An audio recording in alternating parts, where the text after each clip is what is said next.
Good evening guys, welcome to my YouTube channel study fusion. आज हम पढ़ेंगे arabinose operon के बारे में। अरेबिनोस ओपेरोन ये ट्रिप्टोफैन और लैकोपेरोन से थोड़ा सा अलग है। क्यों? क्योंकि उसमें हम पढ़ रहे थे या तो लैक्टोज या फिर ग्लूकोज का। इसमें हम पढ़ेंगे ग्लूकोज, अरेबिनोस और कैंप का चक्कर। ठीक है, देखो होता क्या है कि एक है एरासी, ठीक है, उसके बाद है दो ऑपरेटर है इसमें O1 O2। ये वाला जो प्रमोटर है ना वो उल्टा है, मतलब मैं इसको ऐसे नहीं बनाऊंगी, ऐसे की बजाय मैं इसको ऐसे बनाऊंगी। ठीक है, क्या है? एरासी है, एक प्रमोटर है, दो ऑपरेटर रीजन है। अभी तक हमने जितने भी पढ़े थे उसमें एक एक ऑपरेटर रीजन था। ठीक है, फिर एक है कैप ई साइट, फिर एक और ऑपरेटर, एक और प्रमोटर, और यहाँ पे होंगे स्ट्रक्चरल जीन्स। प्रमोटर के साइड में क्या बनते हैं? Structural genes. तो B A D, ara A, ara B, ara D, ये क्या है? स्ट्रक्चरल जीन्स है।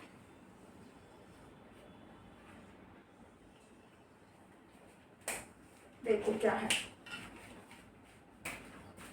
ये तीनों क्या है? Structural genes. ये क्या है? प्रमोटर।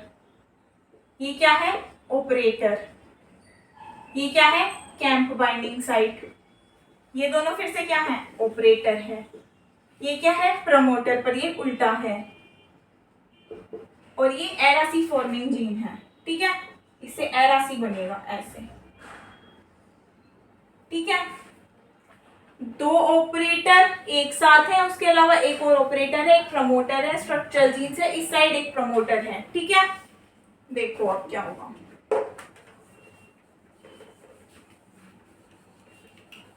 दो केस हो सकते हैं, अरेबिनोस एब्सेंट और अरेबिनोस प्रेजेंट, पिछले वाले केसेस की तरह ही। ठीक है, अब मान लो कि ग्लूकोज जो है वो है एब्सेंट और अरेबिनोस है प्रेजेंट। तो ग्लूकोज जो है ना वो होती है इनवर्सली प्रोपोर्शनल कैंप की। ग्लूकोज कम है, इसका मतलब क्या है? यहाँ पे ग्लूकोज एब्सेंट है तो इसका मतलब क्या है कि कैंप बहुत ज्यादा है। कैंप ज्यादा है ना यहाँ पे, तो क्या होगा कि कैप ई पे जाके 1 2 3 4 चार कैंप मॉलिक्यूल्स अटैच हो जाएंगे। जैसे ही चार कैंप मॉलिक्यूल्स अटैच हुए, एरा सी से किसकी फॉर्मेशन हो गई? एरा सी कंपाउंड की। अब यहाँ पे अरेबिनोस प्रेजेंट है तो अरेबिनोस क्या होगा? इसके साथ में जाके बाइंड हो गया।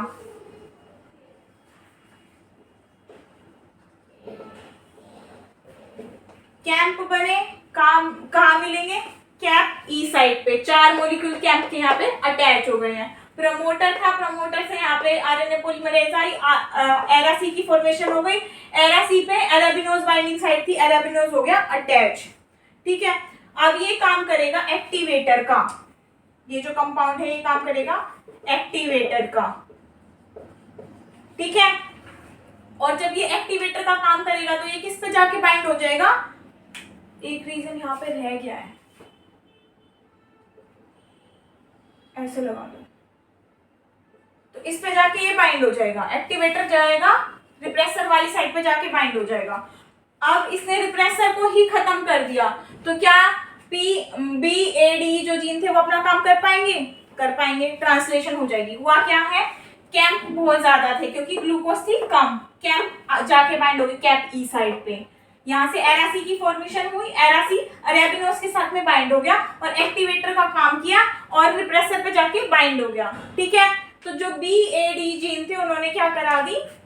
इन्होंने ट्रांसलेशन करा दी।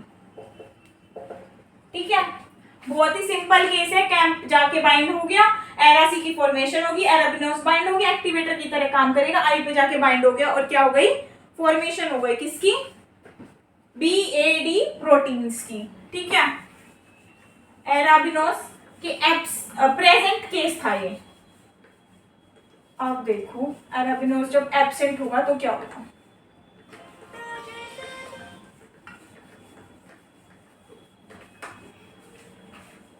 फोन बजते रहते हैं गाइस, स्टूडेंट्स के, कंट्रोल नहीं है उनका।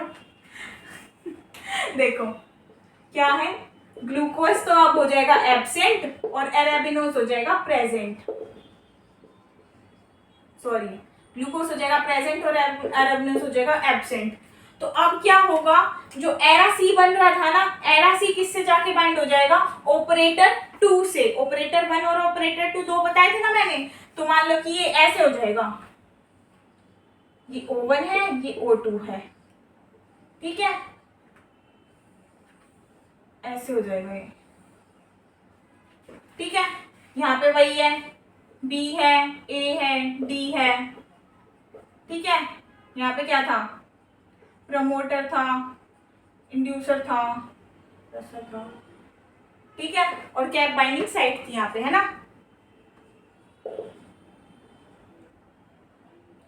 हुआ क्या है, एरा सी बना, एरा सी ने बना लिया डायमर, और कहाँ जाके अटैच हो गया, O2 से और इंड्यूसर के बीच में। यहाँ डायमर है तो कुछ ऐसा होगा, एक ये है और दूसरा ये है ना।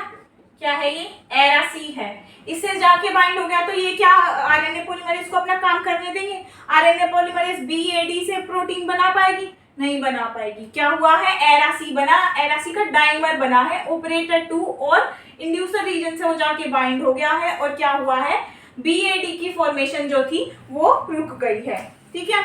और ये वाला कैसा है, ये वाला ओप्रोन कैटेलिटिक ओप्रोन है। कैटेलिटिक ओप्रोन का मतलब क्या होता है, एक तो मैंने बताया था एनाबोलाइट जिसमें फॉर्मेशन हो रही थी, कैटाबोलाइट वो है जिसमें अरेबिनोस टूटेगा।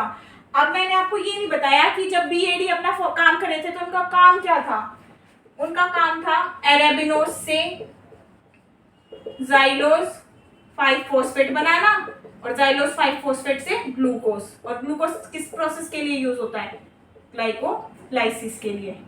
जो बीएडी थे ना जो बन रहे थे, उनका काम है ये कि अरेबिनोज को जाइलोज 5 में कन्वर्ट किया, जाइलोज 5 फॉस्फेट में, जाइलोज 5 फॉस्फेट कन्वर्ट हो गया ग्लूकोज में, और ग्लूकोज कहाँ चला गया, ग्लाइकोलाइसिस की प्रोसेस के लिए, ठीक है।